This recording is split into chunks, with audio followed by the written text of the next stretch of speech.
Crypto उत्पाद और NFT अनियमित हैं और अत्यधिक जोखिम भरे हो सकते हैं। इस तरह के लेन देन से किसी भी नुकसान के लिए कोई नियामक का सहारा नहीं लिया जा सकता है। नमस्कार दोस्तों, स्वागत है आपका बायोकॉइन चैनल पर। मैं हूं आपके साथ तुषार बख्शी। तो 1% टैक्स तो इम्प्लाई हो गया वीडीए पर, या कहें कि क्रिप्टो एसेट्स पर, लेकिन जानना जरूरी है कि ये 1% टीडीएस आपको कब और कैसे भरना होगा। तो आइए जल्दी से शुरू करते हैं ये वीडियो। अब ये वीडीए क्या है, वर्चुअल डिजिटल एसेट, ये क्या है? कुछ नहीं, बस सरकार द्वारा 2022 के बजट सेशन में क्रिप्टो को इसी नाम से पुकारा गया है, तो आगे से इसी नाम को लेकर क्रिप्टो को यूज किया जाएगा। इसका मतलब ये कि जितनी भी कैटेगरीज क्रिप्टो में होती हैं, जैसे कि कॉइन्स, टोकन्स या एनएफटीज या कुछ और, जो कि क्रिप्टोग्राफी टेक्नोलॉजी को यूज करके बनी हुई हैं, जो कि एक इंट्रिंसिक वैल्यू ऐड करने का प्रॉमिस करती हैं, वो सब वर्चुअल डिजिटल एसेट्स की कैटेगरी के अंदर ही आएंगी। अब जल्दी से जान लेते हैं कि कितना कितना टैक्स आपको देना पड़ेगा। तो पॉइंट नंबर 1, 30% फ्लैट टैक्स आपको देना ही पड़ेगा अपने क्रिप्टो के प्रॉफिट्स पर या गेन्स पर, और जो कि 1 अप्रैल 2022 से ही लागू हो चुका था।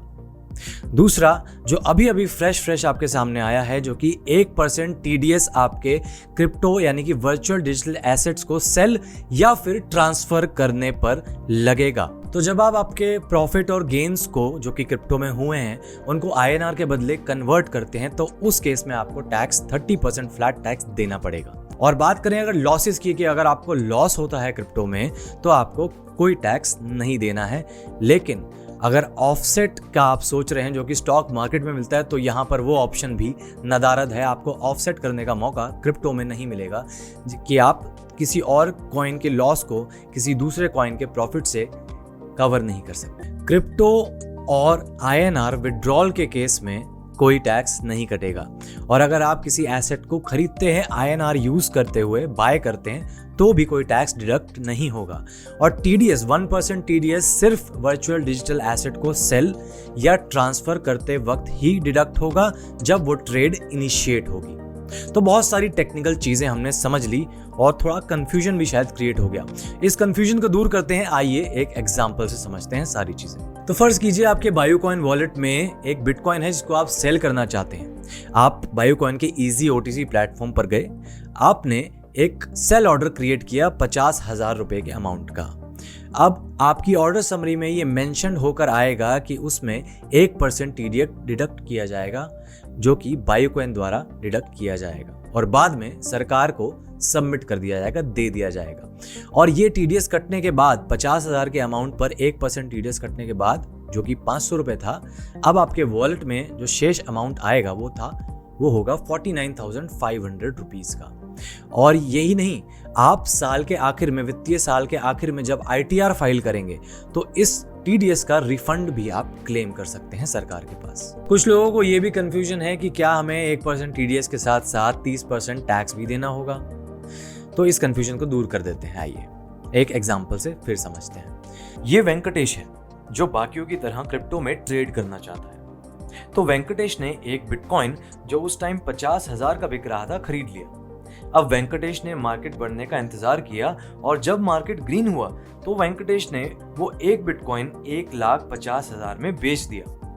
अब यहाँ पे देखा जाए तो वेंकटेश पे गवर्नमेंट की तरफ से 2 टैक्स लगेंगे।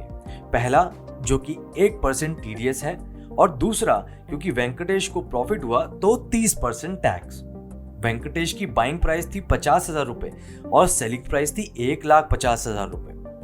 टीडीएस लगा 1%, यानी कि 1,500 रुपए, और किस पर लगा? 1,50,000 रुपए पर।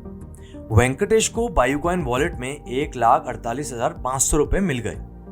अब बात कर लेते हैं 30% टैक्स की, जो वेंकटेश को साल के अंत में टैक्स भरते वक्त देना होंगे। वेंकटेश को एक बीटीसी यानी कि एक बिटकॉइन पर 1,50,000 पे बेचने पे 1 लाख का प्रॉफिट हुआ था, जिसपे 30% टैक्स 30,000 होते हैं। पर वेंकटेश, जो कि पहले ही 1,500 टीडीएस दे चुका, उससे अब केवल 28,500 और देने होंगे। तो दोस्तों, इन सभी टैक्सेस को, जिस तरह के टैक्सेस क्रिप्टो पर लगाए गए हैं, वर्चुअल डिजिटल एसेट्स पर लगाए गए हैं, उन सबको सस्टेन करते हुए वर्चुअल डिजिटल एसेट्स में ट्रेड या इन्वेस्ट करते रहना दिख मुश्किल जरूर रहा है, पर इतना है नहीं।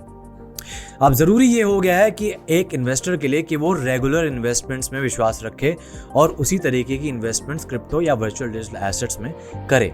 और रेगुलर इन्वेस्टमेंट्स के लिए बायोकॉइन का SCIP से बेहतर क्या हो सकता है, सिस्टमैटिक क्रिप्टो इन्वेस्टमेंट प्लान, जिसमें आपको रेगुलर बेसिस पे कुछ ना कुछ ऐड अमाउंट करते जाना है किसी वर्चुअल डिजिटल एसेट में, और फिर साल के अंत में एक बार जाके आपको टैक्स भरना है। फिलहाल बायोकॉइन चैनल को सब्सक्राइब कर लें और नोटिफिकेशन बेल को हिट कर लें ऐसी ही हॉट अपडेट्स के लिए। क्रिप्टो उत्पाद और NFT अनियमित हैं और अत्यधिक जोखिम भरे हो सकते हैं। इस तरह के लेन देन से किसी भी नुकसान के लिए कोई नियामक का सहारा नहीं लिया जा सकता है।